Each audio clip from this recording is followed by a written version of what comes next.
कैसा होता है वो? परिवार के साथ होता है। माता पिता भी होते हैं, भाई बहन भी होते हैं, प्रजावर की आत्माएं भी होती हैं, माने अदर सब होते हैं। वैरायटी फूलों का गुलदस्ता होता है, वैरायटी माल होता है, खट्टा मीठा तीता नमकीन सब तरह का होता है। समझ लीजिए, हर वैरायटी के फूल होते हैं, हर वैरायटी के सुगंध होते हैं। ऑलराउंडर सेवाधारी होते हैं ना, सभी धर्मों का नॉलेज होता है। बीच में जो आता है चला जाता है, उनके बारे में अच्छी तरह से वो जानते हैं ये लोग। तो जो जहाँ है वहीं उसको रहने दो, मुक्त कर दो उसको कि निर्भय होकर के आराम से रहो। तुम लोग उनके साथ ईमानदारी से रहो।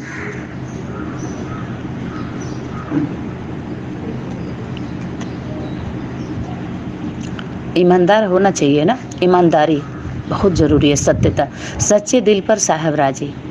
तो परमात्मा को सत्य पसंद है, सच्चाई, सफाई,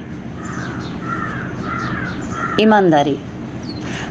हर संगठनों में अपने संगठन के प्रति आप ईमानदार नहीं हो, सर्व संबंधों का अनुभव नहीं हो रहा है, सुख शांति का अगर अनुभव ही हो जाता तो इतनी चंचलता क्यों? आप सभी को देखना सुनना क्यों? एक बार देख लिए, सुन लिए, सभी संगठनों को जान लिए, सभी का क्लास सुन लिए, तो फैसला करके एक के बन के रहो ईमानदारी से। अनेकों में मुंह क्यों मारते हो? ये अपवित्रता है। अनेकों के घरों में घुस जाना, उनके बारे में जानना, सूंघना, सूंघा संगे, देखा दाखी, तका ताकी करना, ये अच्छी बात नहीं है। एक संगठन के बन के रहो, किसी का भी, ईमानदारी से। पवित्रता तभी आएगी, तभी दिव्य शक्तियाँ, दैवी शक्तियाँ आपके अंदर धीरे धीरे धीरे धीरे क्या होंगी? विकसित होंगी। अगर चाहिए तो, नहीं तो जो आपके अंदर है बनी बनाई ऑलरेडी आपके अंदर वो संस्कार फीड है, पता है? देवी देवता को जन्म देने वाली जो आत्माएं होती हैं, पूर्वज, वो सीखती नहीं है। मन वचन कर्म से जो पवित्र होती हैं, ऑटोमेटिक वो आधार बनती हैं उस शक्ति की, पराशक्ति की, परमात्मा शक्ति की, और उनके द्वारा ये ऑटोमेटिक सिस्टम है, उद्धार होता जाता है। एक है वो सीखती है, कहती हम तो पुरुषार्थ कर रहे हैं। उसको लाने के लिए ईमानदारी से आप रहो, उसमें आपका पुरुषार्थ समाया हुआ है। उसके लिए तो रोक लगाया हुआ है, ब्रेक दिया हुआ है कि जो बच्चे होते हैं उनका समय क्या होता है? अपने लिए। अब बड़ों का समय होता है दूसरे के लिए। जो बच्चा बन के हैं, बच्चा अब बड़े बन के बैठे हुए हैं, उछल कूद मचा रहे हैं, समझदार बन के भटक रहे हैं, भटका रहे हैं। तो जो समझदार हैं उनकी जिम्मेवारी बनती है।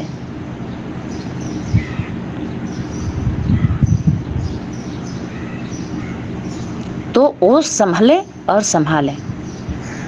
ऑलरेडी देवता हैं तो हैं, उनको बनने की जरूरत नहीं है। बनने का नाटक, बनाने का नाटक कौन करते हैं? जो नहीं होते हैं वो खाल ओढ़ लेते हैं, और जो है उन्हें ओढ़ने की जरूरत नहीं है तो है। किसी के बोलने से किसी भी स्थिति परिस्थिति में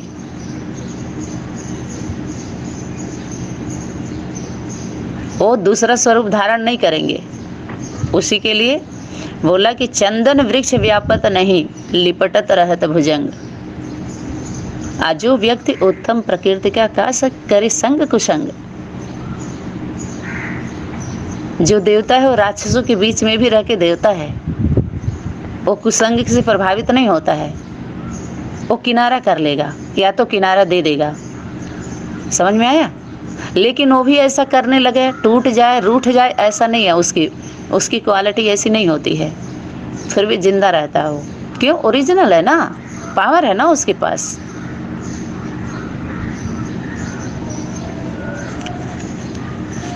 मलिन नहीं होता, थोड़ा कमजोर हो जाता है, लेकिन फिर भी उठ जाता है, क्योंकि ओरिजिनल है।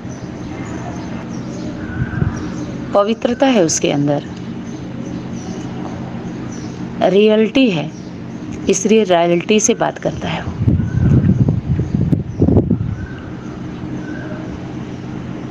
उसी के लिए इशारा था कि बच्चों की मेहनत देख बाप दादा को रहम आती है बच्चे और कर रहे हैं मेहनत। जो अधिकारी हैं उन्हीं के साथ वो भी लग करके आंख बंद कर करके प्रैक्टिस कर रहे हैं।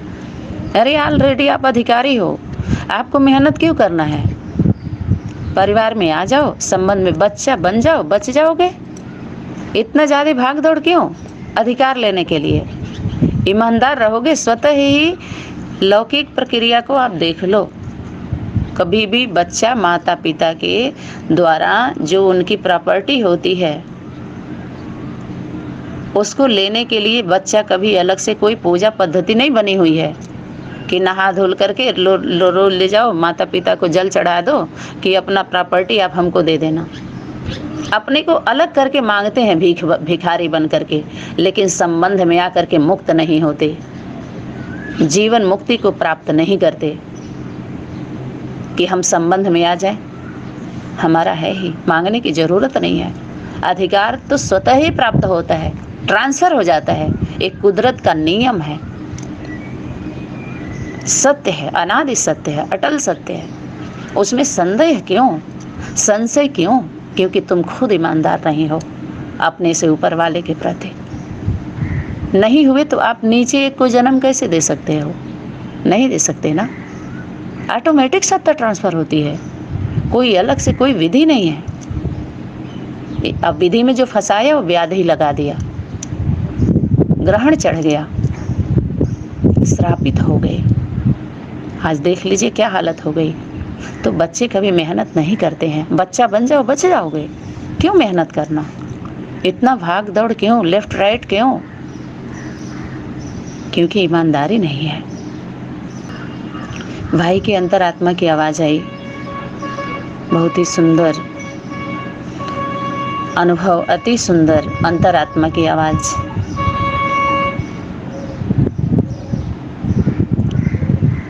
कि जो भी दादा लेखराज के द्वारा जो वाणी आई, जिसको वाणी कहते हैं,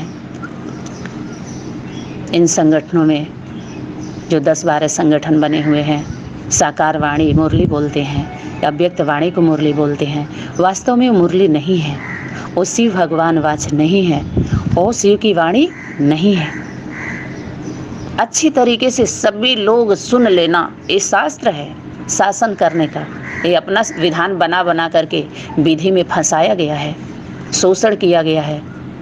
सनातन धर्म की आत्माओं के साथ बहुत बड़ा धोखा हुआ है।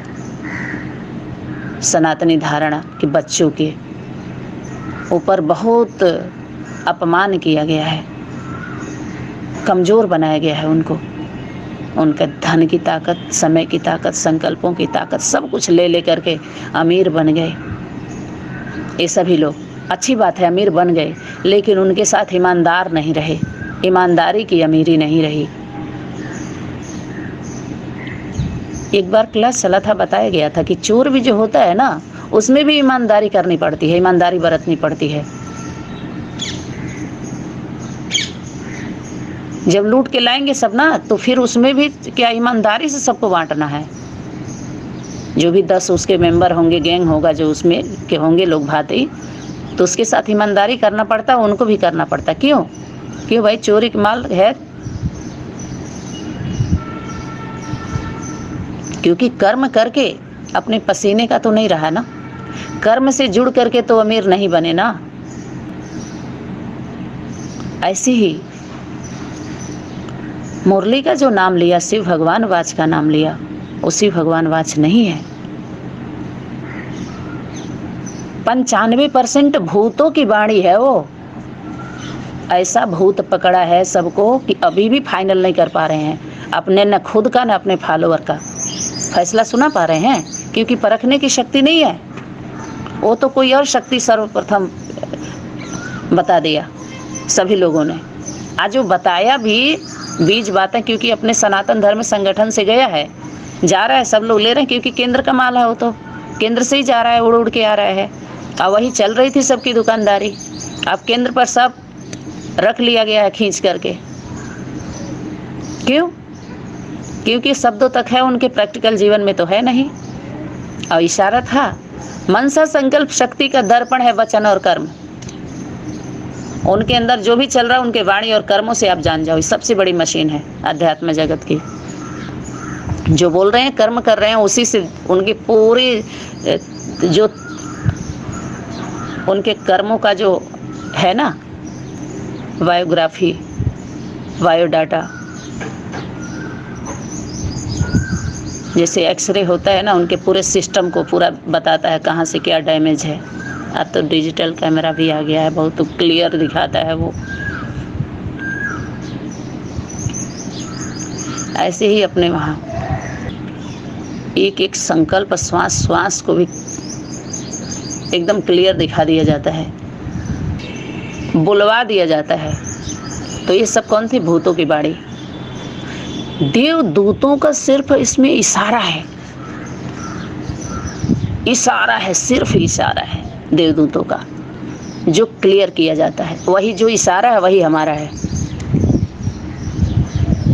सनातन धर्म के लिए सिर्फ इशारा है, सनातनी बच्चों के लिए इशारे इशारे से समझ जाते हैं। क्योंकि बहुत मुट्ठी भर रहते हैं ना, कम रहते हैं ना तुमको, बाकी सब आए बाएं दाएं घूमते हैं।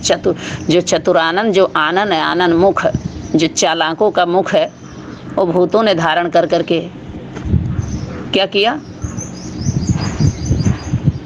देख लीजिए, कर्म से जोड़ा किसी को, मन बुद्धि संस्कार।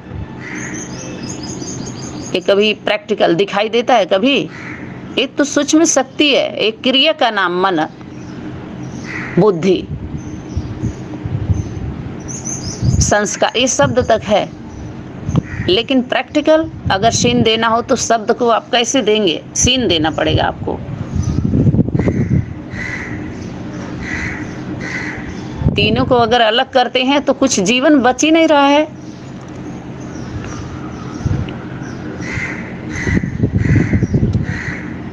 आत्मा जो है वो माँ से अलग है ही नहीं है, प्रकृति माँ है। 5 तत्वों के जो ये शरीर रूपी रथ है, इसको तो कंचन महल बोला है, घर बोला है, गाड़ी बोला है, कुछ भी माना। एक 5 तत्वों के समुच्चय एक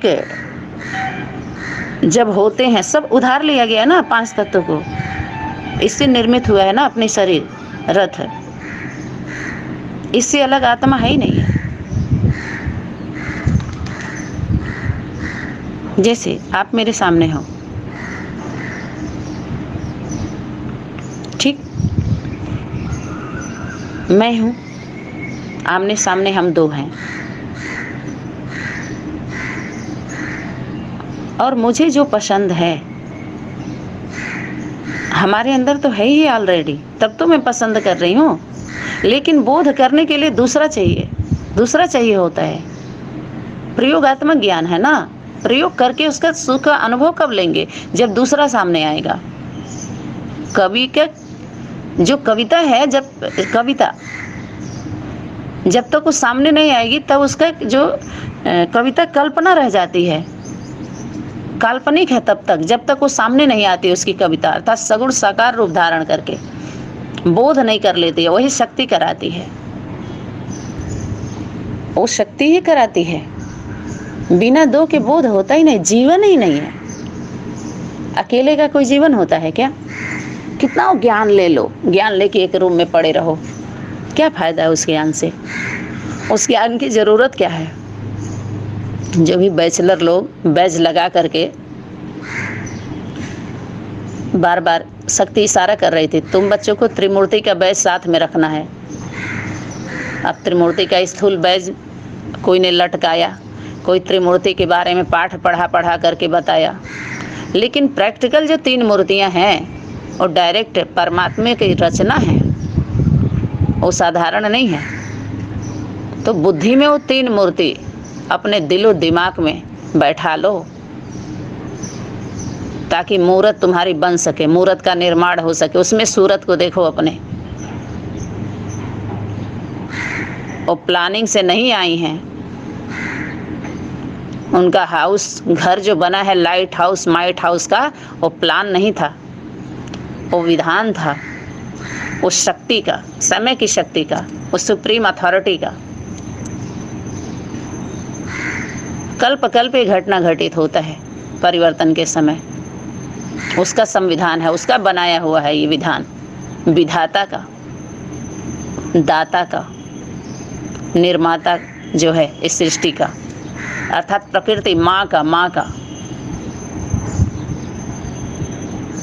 उस शक्ति को स्मृति दिलाता है, तो उसके अंदर समर्थी आ जाती है। बस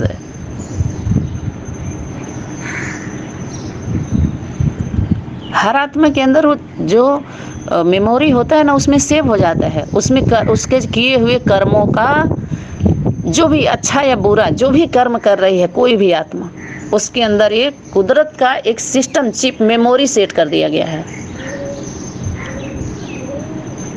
और जब वो मोबाइल में आप डाल के और खोलेंगे उसके फंक्शन को, सिस्टम को, तो अपने आप वही आएगा जो उसके अंदर है, अलग से कुछ नहीं आएगा।